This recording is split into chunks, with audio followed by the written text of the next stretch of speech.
that I say that graduate school, it has been the most racist environment that I've experienced in my adult life. However, there have been some wonderful moments, some very loving and giving professors, and so I'm very grateful for that. So it was a very painful experience for me, and I found that often my words didn't suffice in class, so I started doing performances in class to try to express the isolation, the pain, the frustration, and the humiliation that I was enduring. So with all these performances, I never once thought that I would do it for public, but my professor said, hey, you know, you should consider doing that for a bigger crowd. So hey, I'm gonna reenact one of them. Okay, and the one that I did, that I'm gonna reenact, I did it just right after the Epiphany, right after the Day of the Three Kings, January 6th. And so the Three Kings were on my mind. And I'm gonna talk it through right now because I would normally talk it while I'm doing it, but it's kind of noisy out here. So basically what happened is,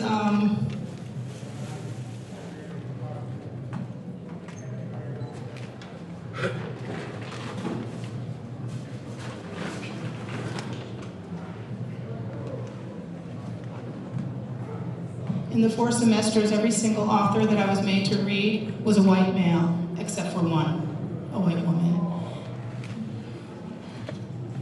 This represents all the writings that I was made to read in one semester. They're all authored by white males, except one woman. And I felt often when I was in class talking about the problem with this, I felt like, thank you, darling, that my voice was silenced by various tactics. So this is a performance that talks about one semester of theory. I'm going to use some paint, okay? So red, remember this, red represents the number of male authors that I was made to read in one semester. And there were about 29 of them. Blue represents the number of female authors that I was made to read in that semester, and there was one of them. And yellow represents the authors that I were made to read that were neither white males or neither white women, and there were none of those. I thought about Basquiat, because as avant-garde, as Basquiat was, his name never came up in class. My teacher, Karen Moss, reminded me that avant-garde also means the front line. So I thought with all those papers, I probably have enough paper to make robes for the whole front line of the KKK. Or at least enough to make one robe of a KKK uniform. So here's the performance piece. By the way, upstairs there's an exhibition room which has the work that I've been making in my some of the work that I've been doing in graduate school. You can go up the elevator over here or the stairs over there and go up and see my new work. You'll see in one of the paintings, the antebellum appropriation paintings that I finished in the beginning of grad school, the woman has a bridle on, both black and white woman. It's a portrait of my great-grandparents. And that bridle is called the Scold's bridle, or the brank. And in 16th, 17th century France and England, the men put it on their wives to silence them if they were nagging or misbehaving.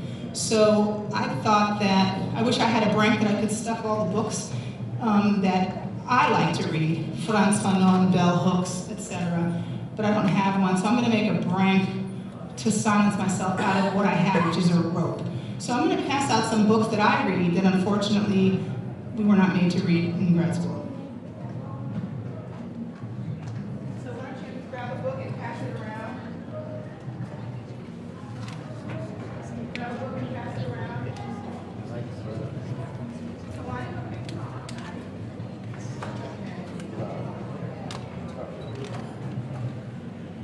And here's the performance piece. Here we go. I'll try to do it as quickly as possible. I need some red. Remember red?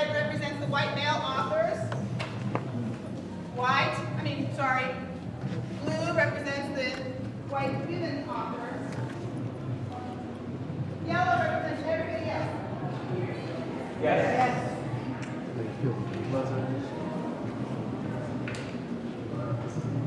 So I'm going to make a prank, a smooth bridle for myself since I don't have iron.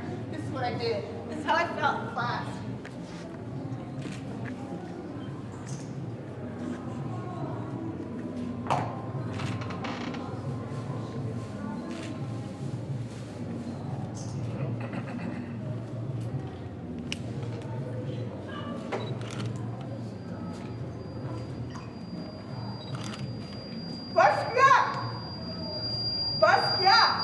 Like to make crowns on his paintings. Does anybody remember the crowns he liked to make? Raise your hand. He liked to make crowns. Like this. Pretty close. And like this.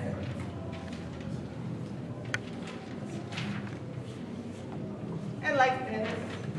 I made 3 of them because it was the Epiphany, the day of the 3 kings. My daughter Zion in kindergarten was just learning how to spell king. How do you spell king, Zion? K, I, N, G, king. Can you do it again? N, G.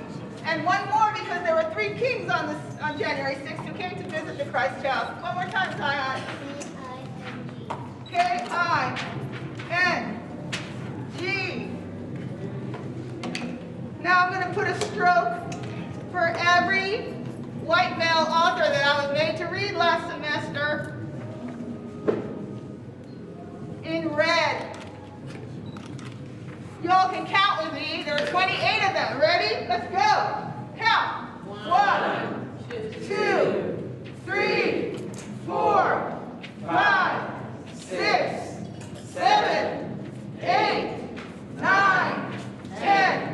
11, 12, 13, 14, 15, 16, 17, 18, 19, 20, 21, 22, 23, 24, 25, 26, 27, 28, and one of them was a white woman. Ready? Let's go. 1. And 0 of them were others. Ready? Let's go. None. 0. As I said, I have enough paper there to make at least 1 KKK gown, but I can also make the whole front line.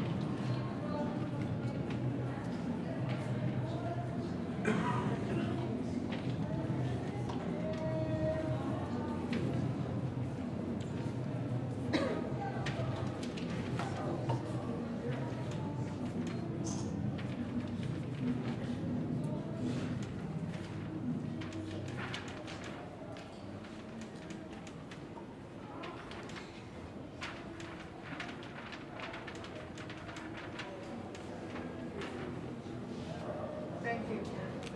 Thank you.